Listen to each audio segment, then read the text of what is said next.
All right, and then we get In Through the Outdoor. And if the previous album was Jimmy Page album, this is the John Paul Jones one. Yeah. And this is the album where Jimmy is most missing in action from any of the Zeppelin albums. This is where Jimmy is almost an afterthought on this album. It's not that he's a total afterthought, but I mean, it's like the man who really held this thing together with his creative vision and iron fist is so crippled by heroin addiction at this point. He leaves most of this album to John Paul Jones and Robert Plant. And in some respects, you get a less dark, poppier album with some, much more single kinds of uh, songs. But his Jimmy's absence on this is sort of palpable. It's not that he's not here; he is. But I mean, it's just like he is so diminished at this point by heroin that he's conspicuously absent on these tracks. And we start off with In the Evening, which is probably the one that he's most present on. Good riff. It's a good riff, and it's a very Jimmy Page sort of idea, and it's got that that sort of heaviness that Jimmy brings, and he's playing a Strat here of all things with a whammy bar. And this one is the most Zeppelin-ish from, if you want to look at the back catalog and say, how do we connect this album to the back catalog? This is the track that is the most sort of Zeppelin-ish of all of the tracks on this album, in that it still has some of that swagger and feel from Jimmy. The lyrics are about how the rich and famous are still exposed to pain and suffering, just in different ways. Right. And Jimmy Page used a drone effect to create a guitar sound similar to what he did on In the Light, but instead of using a bow on the guitar, he used a gizmotron. So we're in Southbound Suarez, right? And I'm here, the Elton John fan, and I'm listening to this, and I'm like, this sounds like an Elton John song. This sounds like Yell Help from one of Elton John's albums called Rock of the Westies. It starts off with this piano vamp. It's very much like an Elton thing, and it's like this, but it's like, this is Zeppelin. There's no guitars here, and there's no Jimmy Page influence here, and Robert Plant and John Paul Jones do a great job on this, but it's like, it doesn't sound like Zeppelin. No writing credits for Jimmy Page on this track. Yeah, and you can pause this and go listen to 2 seconds of Yell Help. It's almost like the melody is the same. You want to rip off Elton? There are no better people to rip off than Elton. But I don't think they were necessarily trying to rip off Elton. But there's a similarity there, and the fact that Jimmy Page is conspicuously absent, and makes it even more conspicuous. So you have that.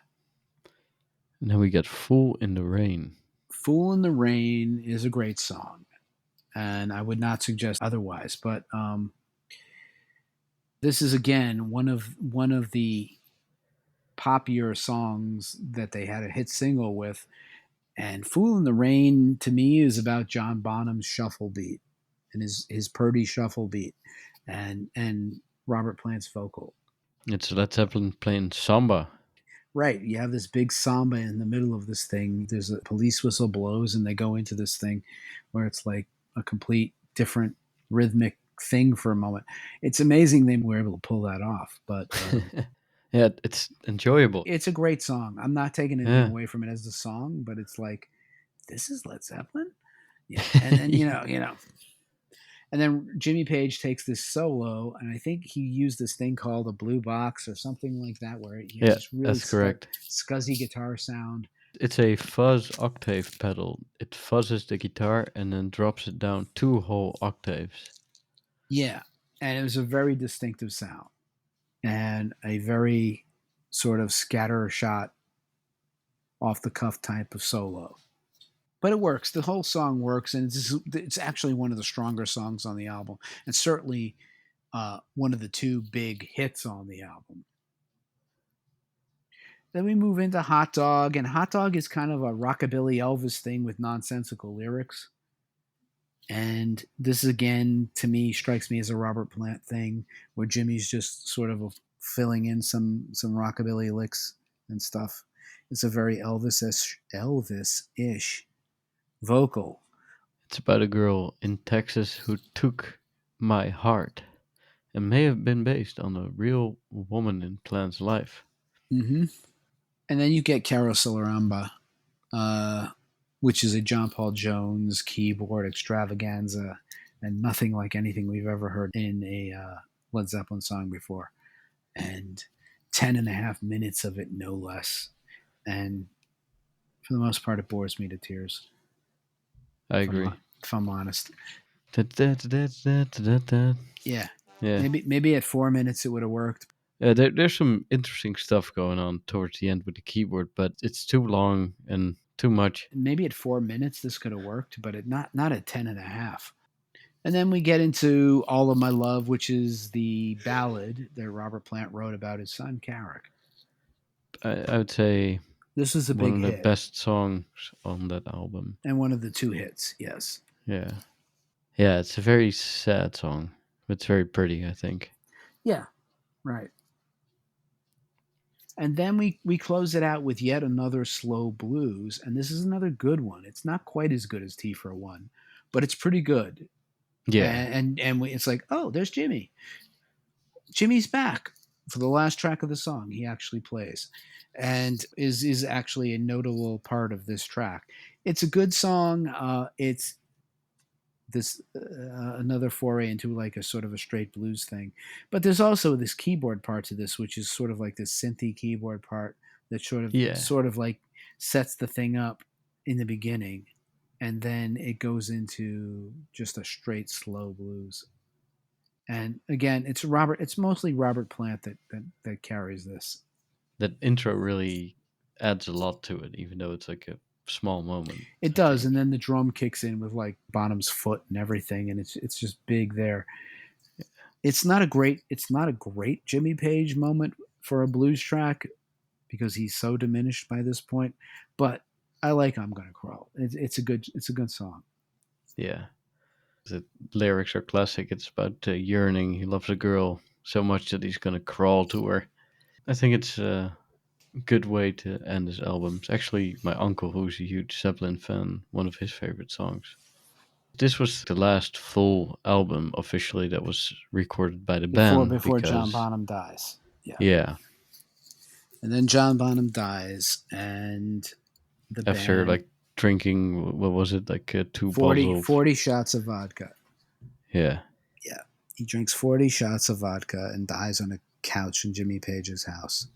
And the band, suffocating on his own yep, vomit. choking on his own vomit in classic Spinal Tap fashion. And the band decides they're not going to carry on without him, and which was probably the smartest idea they could have made.